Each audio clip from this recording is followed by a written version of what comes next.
What's up, everyone? This is Jordan with Complete Geek TV, and today I'm going to tell you our best strategy for conquering Nintendo World in Hollywood, California in one day. Let's go.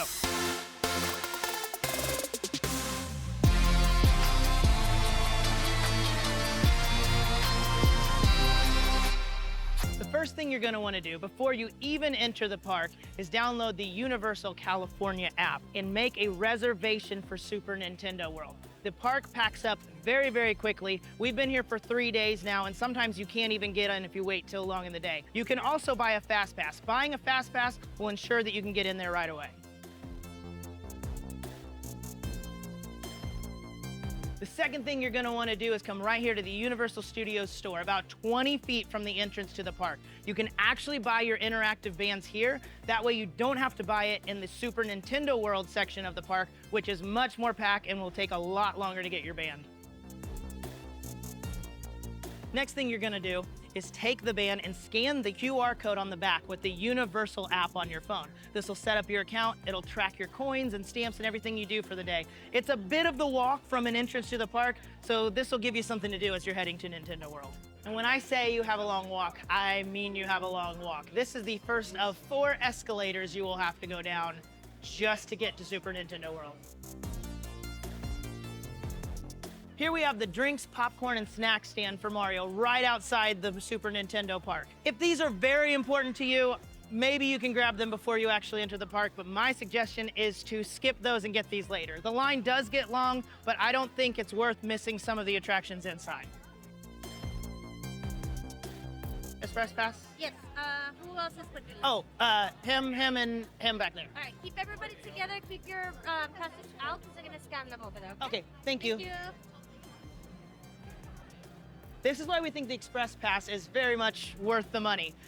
A lot of people are waiting, and they're waiting hours to get in. If you have an Express Pass, you can actually go right in the park the second you get here. So now we are here. Next thing to do is go through the tunnel, and we'll show you everything you can do inside.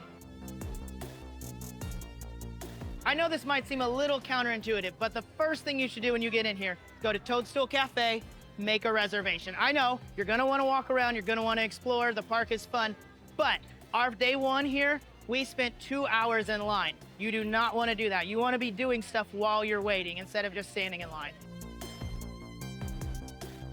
Once you make your reservation at the cafe, the next thing to do is play the 4 main games that you can win keys at. You have to have 3 keys to enter a special secret part of the park, and these lines get crazy. So do that as quick as possible. If you get here early in the day, these lines are much shorter. It's noon and it's crazy right here. On day 1, when we got here at 8 in the morning, there was almost no line to the games. There are 4 games to win keys at. 3 of them are much easier. So here are our suggestions of which ones to play first. First game to play is the Piranha Plant Nap Mishap. This game is much better to play as a group, as you have to hit a lot of alarm clocks similar to Whack-A-Mole in order to win. We played as a group and won pretty easily, but we've seen people lose this one as well. Also, be sure to scan your band before and after you play at the key spot in order to collect your key. Here we have the Goomba Crazy Crank. This is by far the easiest game to play here, but it could be challenging for younger children, so we suggest helping them because remember, if you lose a game, you have to go back to the beginning of the line to play it again and get that key. The next game to play is the Thwomp Panel Panic. This one can also be played as a group or an individual. Again, we suggest playing it with a group if you can. The goal of this game is to turn the entire wall the same color. So as the blue panels show up, you hit them and try to turn them yellow. This game, we've seen a few people lose, but again, it's one of the easier ones to play.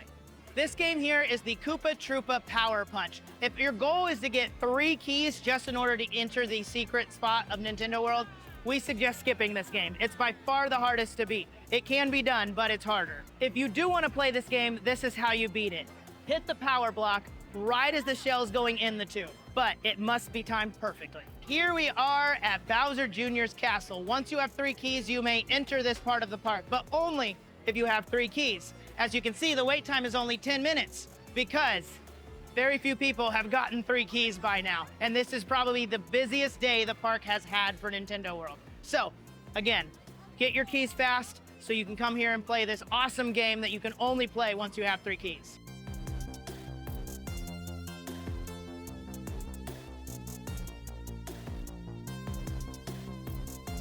So just to recap, if you can get in here, make your reservation, collect all 3 keys, play the Bowser game, then you have the rest of the day to join the park as it should be enjoyed. There's so much to do. I mean, the Mario Kart ride is awesome. Yes, it has a long wait, but it's gonna have a long wait all day. And guess what? There's so much to do in this park, you don't wanna spend the whole day waiting in line for the games when they're a very short part of this whole experience. You can go spend hundreds of dollars in the gift store. You could collect secret stamps, or you could try to get on the leaderboard for collecting the most coins, which Adam might be trying to do right now. Catch you on the next one.